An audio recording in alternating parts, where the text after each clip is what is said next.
हवा से लड़ना चीनी प्रशासन की पुरानी बीमारी रही है। कम्युनिस्ट चीन को आज भी लगता है कि उसके आगे दुनिया की कोई भी ताकत नहीं टिक सकती, लेकिन चीनी प्रशासन की इस नासमझी के कारण वह हर जगह अपनी नाक कटवाता आया है, विशेषकर भारत में। और इसी नासमझी के पीछे उसे पिछले वर्ष गलवान घाटी में भारी नुकसान का सामना भी करना पड़ा था। लेकिन प्रश्न ये उठता है कि चीन की सेना ने भारतीय सैन्य शक्ति को इतना कमतर आंकने की भूल कैसे की। इसका उत्तर आपको इस वीडियो में मिल जाएगा। TFI पर आपका स्वागत है और मैं अभिनव आपको बताऊंगा कि कैसे चीन ने भारत की सैन्य शक्ति को कमतर आंका और मुंह की खाई।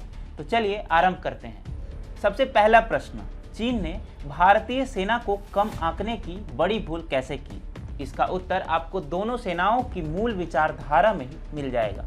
भारतीय सेना एक पेशेवर सेना है जिसमें लोग अपनी इच्छा से भर्ती होते हैं। वहीं चीनी पीपल्स लिबरेशन आर्मी वास्तव में चीनी कम्युनिस्ट पार्टी की निजी सेना है, जो चीन की राष्ट्रीय सेना कहलाने के योग्य भी नहीं है और ना ही यहाँ पर कोई स्वेच्छा से भर्ती होने का इच्छुक होगा।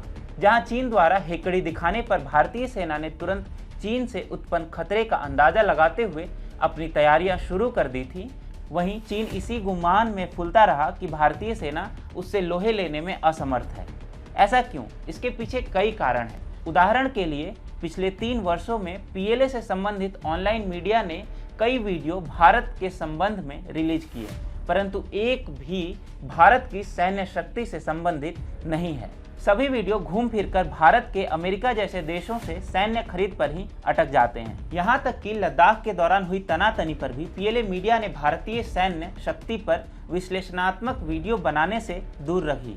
कभी सोचा है ऐसा क्यों हुआ? असल में चीन अभी भी इस गुमान में रहता है कि भारत एक दुर्बल देश है और उसके सभी इशारे मानने लगेगा। उसे लगता है कि भारत अब तक 1962 की पराजय से उबरा नहीं है, जबकि सच्चाई तो यह है कि चीन की स्मरण शक्ति काफी सीमित और संकुचित है। इसका सबसे प्रत्यक्ष उदाहरण आपको साइंस ऑफ मिलिट्री स्ट्रेटेजी में मिल जाएगा, जो PLA academy of military science ने 2013 में प्रकाशित की थी। ये भारत पर चीन की अब तक सबसे विस्तृत कवरेज रही है। इसे अमेरिका स्थित चीन एरोस्पेस स्टडीज इंस्टीट्यूट ने 2021 में अनुवादित किया।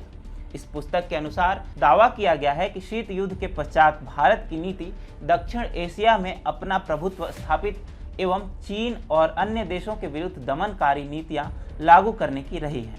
अब ये पुस्तक उस समय लिखी गई थी जब चीन और भारत के बीच डोकलाम जैसे सैन्य संघर्ष हुआ था, जब चीनी PLA ने भारत में आक्रमण किया था और भारतीय क्षेत्र में 19 किलोमीटर तक सीमा पार करते हुए गुंडागर्दी की थी। परंतु तत्कालीन प्रधानमंत्री मनमोहन सिंह के पास चीन के आक्रामक प्रश्नों का कोई उत्तर नहीं था और उन्होंने अपने स्वभाव के कारण भारत को लज्जित किया। बीजिंग को लगा कि डेप्सांग जहां ये तनातनी हुई थी वहीं की भांति आगे भी इसी प्रकार से अपनी मनमानी करेगा और भारतीय सर झुकाकर उसे मनमानी करने देंगे।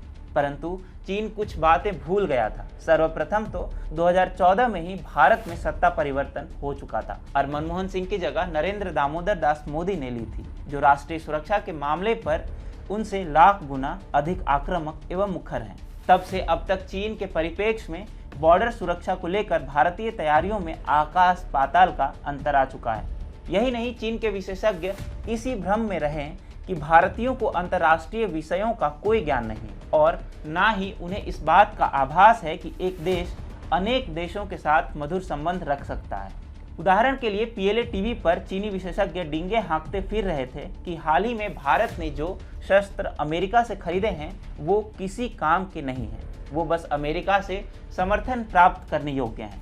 चीनी सैन्य विशेषज्ञों को यह भी लगता है कि अमेरिका और भारत के बीच मधुर संबंध इसलिए कभी स्थापित नहीं हो पाएंगे क्योंकि इसमें भारत और रूस के बीच के संबंध आड़े आ सकते हैं। लगता है कि चीन अभी भी माओ युग में ही जी रहा है, अन्यथा उसे यह आभास होना चाहिए कि हम एक बहुपक्षीय जगत में निवास करते हैं, जहां एक शक्तिशाली देश से मधुर संबंध होने का अर्थ यह नहीं है कि दूसरे देश से नाता तोड़ लिया जाए। अंतर्राष्ट्रीय कूटनीति कोई KG क्लास नहीं, जहां आपकी बात नहीं मानी जाएगी तो आप कट्टी कर लेंगे। आप रूस के परम मित्र होकर भी अमेरिका और जापान के साथ मधुर संबंध स्थापित कर सकते हैं और ताइवान की स्वतंत्रता के लिए आवाज भी उठा सकते हैं, जैसा कि वर्तमान भारतीय सरकार ने सिद्ध किया है। इसके अलावा चीन ने हमेशा एक बात को अनदेखा किया है और वो है इतिहास। कहते हैं इतिहास से हमेशा सीख लेनी चाहिए। भारत आज नहीं तो कल थोड़ी बहुत सीख ले ही लेता है, लेकिन चीन ने आज तक इतिहास से कोई सीख नहीं ली है। 1967 में भी इसी घमंड में उसने भारत पर आक्रमण किया था, क्योंकि उसे भ्रम था कि उसने भारत को 1962 में धोया था और वह उसे प्रत्युत्तर कभी नहीं दे पाएगा। उत्तर में नाथुला और चोला में भारतीय सैनिकों ने चीन को इतना कूटा कि माओ जेडोंग अपने शिखर पर होते हुए भी कहीं मुंह दिखाने योग्य नहीं बचा। इसी का परिणाम है कि जब भारत ने 2021 में भारतीय तिब्बत बॉर्डर पर अचानक से युद्ध अभ्यास का निर्णय किया तो चीनी विशेषज्ञों ने इसका उपहास उड़ाने में तनिक भी देरी नहीं की। इसके बावजूद जब गलवान घाटी में प्रशिक्षित भारतीय जवानों के हाथों इनके वीर चीनी योद्धा गाजर मूली की तरह काट दिए गए तो चीन को मानो सर छुपाने की भी जगह नहीं मिली। आज भी चीनी प्रशासन का हलक सूख जाता है जब उनसे यह पूछा जाता है कि वास्तव में कितने चीनी सैनिक गलवान घाटी में मारे गए थे। चीन वास्तव में एक मजबूत भारतीय सेना को कमतर आंकने की भूल करने के कारण 1967 से मुंह की खाता आ रहा है।